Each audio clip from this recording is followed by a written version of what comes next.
just over a week to go now till the start of the season. How's pre-season been? As pre-season is, it's preparation for the season ahead. So the players have worked extremely hard. It's been challenging at times, which is normal in pre-season, bringing a lot of new faces in. So the challenge for us as manager and coaches is to try and make sure that we're ready for the start of the campaign, adapting new players to new environment, new country for a lot of them, new league, and that's the challenge. And we're looking forward to the campaign. We expect the boys to be ready, and we will be ready for our opening game of the season. We're excited about the challenge that the season has to. It's going to provide us with, and it's one at Waterford that's with so many new faces, so many players leaving the club. We've got to make sure that we're ready, and we're looking forward to the campaign, and we can't wait to get started. That's obviously must be a very big challenge. The number of clubs in the Premier Division have had an awful lot of ins and outs, I suppose, no more so than Waterford. It's a big challenge for you. Yeah, I think it's the same for a lot of clubs in the off-season.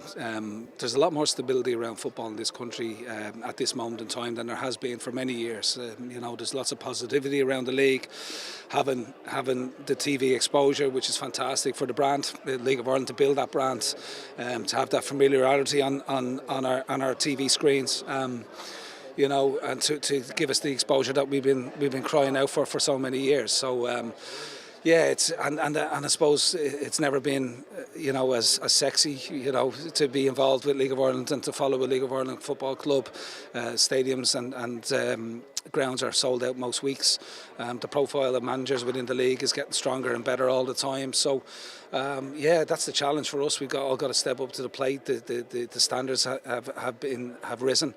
And we want to try and be part of that conversation at Waterford to try and continue to build as a progressive football club, and we've got big challenges to face us, like all clubs do at the start of any season, but we're excited by that, the opportunities that will bring, and we're looking forward to having a good campaign. How exciting is that? Because you kind of touched on it there, and we even talked to Alan there. You got Bows against Rovers at the Aviva Stadium. You mentioned the TV there. There's going to be a match on the TV every week. Like the likes of Damien Duff, Stephen Kenny, involved in the league as well. Mace Amelia, we hear last night, is going to get a move, and in 12 months' time, he's going to be the first €1 million+ player in the league. Has the league ever been in as strong a position? I listen. In my time in League of Ireland football, I've never seen it as popular as it is, and football in this country is the most important sport to many people up and down the country. It's a sport that we love. We want to improve it. We want to make it better. I think with all the exposure that it will generate with the media, with the personalities involved, with the likes of Mason coming from St. Pat's to £1 million move, the first £1 million player from the League of Ireland. It could only make for a better product, for a better league. The standards will increase, but also jobs for coaches, for managers, stability amongst clubs, finances going into clubs that can be reinvested to make it a stronger environment for us as a country to produce better players. Brexit has often been talked about as an opportunity. I think we've seen the first signs of that with this Mason Melia deal. But there's a number of critical factors in relation to that,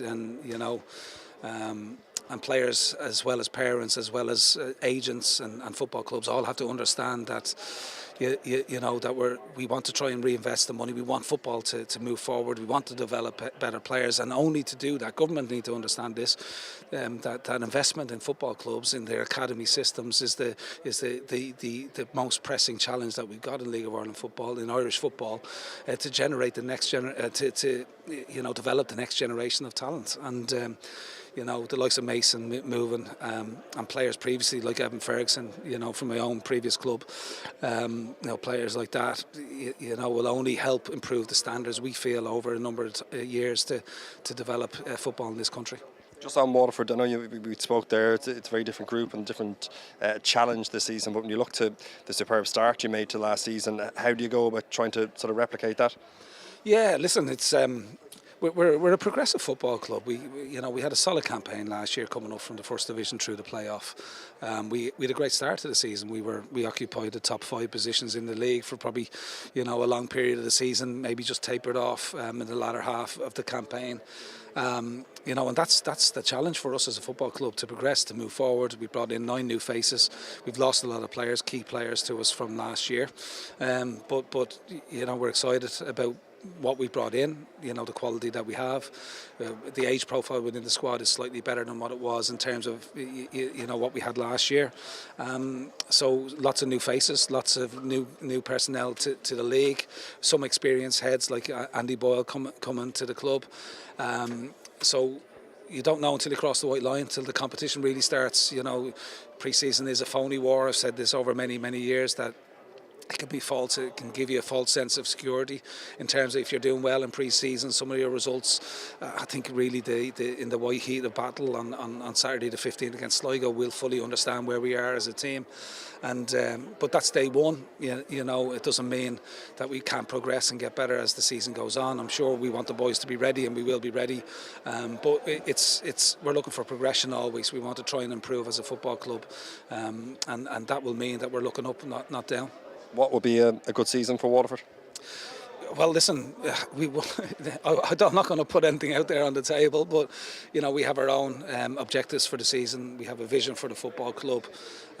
We want to try and play in a certain way, with a clear identity and understanding what we are as a team. So we want to try and finish as high as we possibly can in the table, and everybody's going to tell you that. So we have our ambitions and objectives for the season, but listen, we want to be as competitive as we can, and to try and climb that table if we can, to improve on our position from last year. It's going to be very difficult when you consider the teams are all full time now. Cork coming up from the first division, so it's a very competitive league this year, and we have to be ready for a mad campaign. When you consider some of the results last year, week on week there were surprises in the league. Consistency I think is going to be hugely important. So we want to put a team out on the pitch that has a clear identity and understands what it is as a team, and a consistent approach to every game. Finally, we're talking about the positivity around the league. I know you're on the other side of this now. You were previously obviously with Bows and back to your playing days at Pats, but now with Waterford, have we seen a good spread around the country as regards teams being competitive? Obviously, like you said there, Waterford going from strength to strength. You look at the league table last year, the season that Galway had, the season that Sligo had, and we look at Cork back up now, that it's not just Dublin. Yeah, I think obviously I was involved in the with Bohemians for a long number of years, and a lot of the sort of criticism around League of Ireland was probably that it was Dublin centric or East Coast centric. Now you've got big clubs like Sligo, like you said, Cork, ourselves, Waterford, Galway doing so well last year.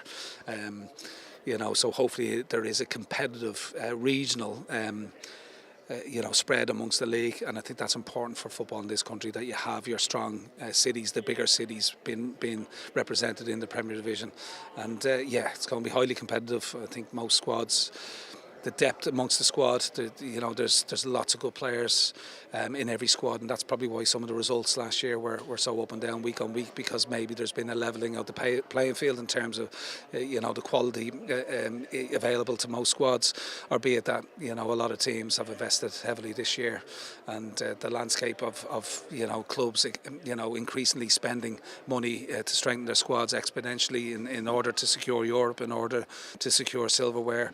You only have to look at Shamrock Rovers, what they've done over recent years in Europe, and teams before them, you get a good run in Europe. I think that's the holy grail for a lot of teams, because that's where the money comes from. I suppose you can really generate significant revenues for your football club through European football.